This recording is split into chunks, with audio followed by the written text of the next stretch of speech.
Hi guys, this is Delbo from FallenLegionGaming, and this is going to be a how-to guide on how to increase your reputation with BootyBay, Ratchet, all those goblin type of people. We are going to be doing the instances in Scarlet Monastery.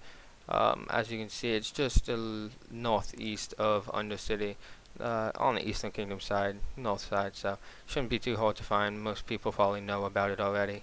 The two instances that we are going to be looking at are going to be the cathedral and only itself. The other two instances would be graveyard and library. Graveyard and library don't drop as much or as frequent drops as cloth as the other two do, and also it's just a lot harder to go ahead and drag up the mobs. The instance I'm jumping into right here is going to be cathedral, and as it loads I'll go ahead and say that Blizzard has changed it from past times, so it's going to be a little different from other runs that you might have seen other people do, or other runs that you might have done yourself. Blizzard has changed it so that this beginning hallway no longer has any mobs in it, and the outside courtyard right here has mobs that help kill. Now the three cloth that we're going to be looking for would be wool. The second cloth that we'll be looking for would be the silk cloth, and the last cloth we would be looking for would be the mage weave. The ones that we're going to be needing for the rep is going to be the silk cloth itself, but the other two cloth you can either sell or you can keep to turn into other type of people. So like I had said, Blizzard had installed some mobs here to go ahead and help you down these little ads. So the first level you're actually going to have to clear it yourself, single target them down. If you're a melee person, go ahead and just whack them all down. But make sure that you go ahead and loot them, because all cloth counts and all cloth is needed. It's not going to be as easy since Blizzard has changed it, but should be pretty quick. Shouldn't take too long for you to just down the lower level. And this video is going to be sped up. You don't need to be looking at how I run or how I drag up or how I loot. I'll show you what type of cloth I get and how much of it I get at the end of the video. The video is just about 12 minutes long, or the run itself is 12 minutes long, so not too long. Pretty quick run for both cathedral and normally. But once you down the first level, you're going to go ahead and jump up to the second level, which is the courtyard. And this one, Blizzard hasn't changed with it, so you're able just to drag them all up. Now, I'm running on a mage, and the reason I picked a mage is for a couple of reasons. One is the blazing speed, as you had just saw, and two is because I have these mage barriers. I have my mana barrier, and then I have my icy barrier as well, since I'm in frost. And both of those go ahead and just absorb all the damage that's coming in, and also it's just less of a repair wheel at the end of it. Now, since you are an 85, or you might be running it on an 85, you don't want to go ahead and just go and hit that the man humanoid himself. If you do go ahead and down him, at first strike, you won't aggro the whole entire cathedral. So you want to make sure that you just do either a non-damaging spell or a damaging spell that won't instantly kill him. I went ahead and just spell stole him. He didn't have any abilities to take, but it doesn't do any damage, and I go ahead and aggro him. Once you do go ahead and aggro them all, just line of sight them, because you will have these castles, as you can see, that's right behind me.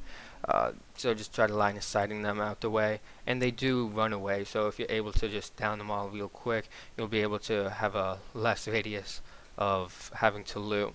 And when you do go ahead and this lady pops out, go ahead and attack her. She will put you to sleep no matter what level you are, and you can't trinket it. I don't know if you can ice block, it really doesn't matter though, because when you're still asleep, you're not able to damage them, even if you do pop up, so you don't have to wait till that comes off and until both of them are rezzed up. And once you're done downing everyone, just go ahead and start looting them. I loot everything. I loot the greens, the blues, the grays, the food. I loot everything. Mainly not for the money, but it is a nice repair bill if you do get hurt a little. But because if you go ahead and just loot the cloth by itself and the money, you will be going back and accidentally looking at the loot. Like, for example, all these mobs are all just piled on top of each other. So if I went ahead and just took all of the gray, sorry, not if I just left all the grays and all the blues and everything, I'd be going back into the loot a couple of times, and that would just make this run a lot longer, a couple minutes longer. So I just go ahead and loot it all, and it's not bad. If you do have enough bag space, you should be able to be fine with it. You shouldn't have to throw stuff out. You should be able to loot everything. But I do get low on bag space near the end of the video, so you just got to keep an eye on it. If you do go ahead and run out of bag space while you're looting, just go ahead and delete some of the grays and or anything that you're not needing, any of the pots, food, and anything like that. And there is another mob in the back room. I don't go ahead and kill him because it's just a waste of time. It takes you a couple seconds to get over there to down him and run back out the cathedral. He does drop some cloth, he does drop a green or so, but it's not worth the time to go ahead and go and kill him. And now I'm exiting this one and jumping over to Omri. But please note this, guys, all Scarlet Monastery instances are connected as one. So if you go ahead and you can go ahead and do Cath, Omri, Library, Graveyard, all of them, reset it, and then you can go back and do it again, and that will only count as one instance. Blizzard had set it up so that you can do all of them, reset it, and that will just count as one. But the two that you're going to just be focusing on are Cath and Omri. So you can do both of them. It took me about 12 minutes, possibly some others for 15 or so. But so 15 5 times per lockout in an hour, so you shouldn't get locked out if you're consistent on it. And this pull can be split into two. As you can see, I just ran up the steps. You are allowed to stop there, and that would be considered half instance or halfway through the instance. So if you're not like me or anyone else that can heal and you're taking a lot of damage, you might just want to stop there and go ahead and down him, down all the mobs right there. Now once you get into here, you're going to want to down this guy pretty quick, because he does go ahead and spin, and if you let that spin get off, you will be unable to go ahead and damage him at all. You'll just go immune to all of it. And also when you do go ahead and down him, you get the non-elites that come in spawn. They're also melee, so if you're able to down him, you can just continue your AoE, and they'll all die on top of each other as well. And unfortunately, you do have castors, and CCing them is pretty difficult. So if you want melee, you're gonna have to run up there and kill them. I just AoE on top of them, and they all die.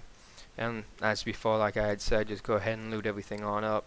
I do go ahead and loot the little mobs, the non-elites. Reason being is because they do drop cloth, they drop wool, they drop silk. I don't know if they drop mage weave, but you have a chance on getting that probably. And they drop money, and so on and so forth. And also, since the non-elites are the only ones that are able to drop the epic tabard. Tabard, it has like a 1% or less chance of dropping. So if you are looking to get that, or just don't have it yet, and you are going to be farming this instance for either XP for alts 20 to 40 or something like that, you can go ahead and loot them as well. As you can see, it should pop up right here. There we go. I already do have one of those. I have one of those items already. I don't know where it is, in my bank or somewhere. So I did drop, lucky for me. Out of all the times that I've ran it on XPs or trying to just gather up cloth for my other people as well, it hasn't dropped. So this is the first time in about like 50 or so runs that dropped for me. So not that often of a drop, but if you do happen to get it, congratulations. Nice job, and it's just an extra item for you to have, an extra rare item as well.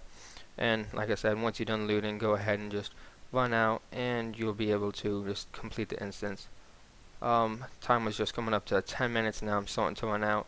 The most time that it takes is not the gathering up or downing of the mobs, it's actually the looting. So if you do have other people like 85s or other people that you're going to be running for experience, you can go ahead and drag them along as well, and they'll help loot. You can take all the cloth, and they can either pay you, or I don't know how you do it.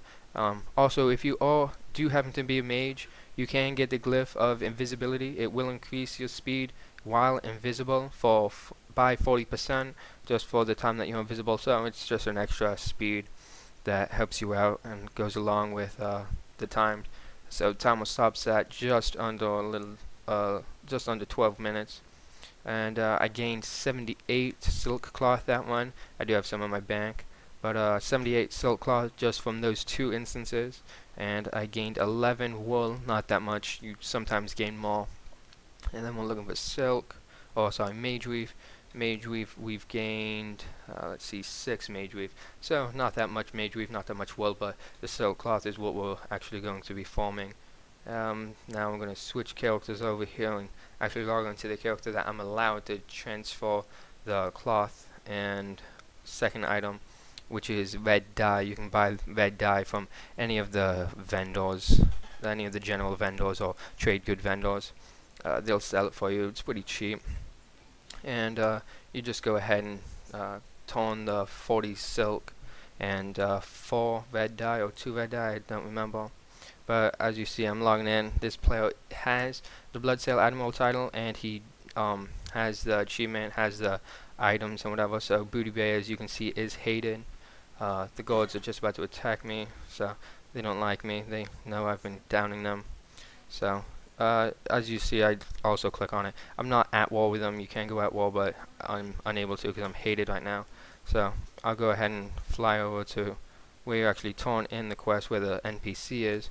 Right now this is in the middle of BootyBay. If you just head a little north and a little east of it, you'll see that the road actually leads right next to her, and she'll have a little blue question mark above her. Oh, exclamation, yeah, question mark. So it's just right there. And this quest is repeatable, so 40 silk, 4 red dye. You go ahead and turn both of those in, and you complete the quest, and you gain 550 reputation with BootyBay and some of the others. And it's repeatable, so you can do it more than once a day. And that's about it, guys. So let me know how you like this video. Thumbs it up. Leave a comment about how I did. Other comments should be about how other how-to videos on what we could be doing. And